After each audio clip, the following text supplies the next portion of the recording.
Yung guys, pangalawang araw natin dito sa LTO. Pangalawang araw natin. Hapon po siyang i-renew natin ngayon ng motor. So, ngayon, parang mas marami ngayon. Hindi mo na gano'ng karami yung motor ngayon. Siguro na marami tao. Kaya ako, insurance pa lang. Pag na tayo insurance bago pumasok tayo sa LTO.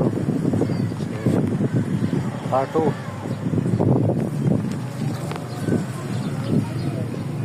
Pagkatapos sa insurance, diretso na tayo dun sa loob.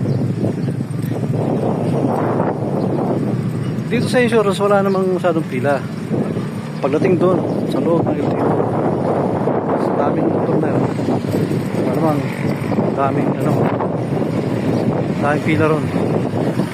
So, insurance tayo.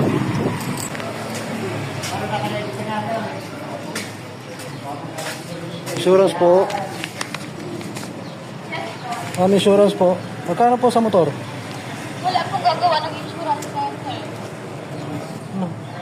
Wala? Wala. Paano yan? Wala po yung...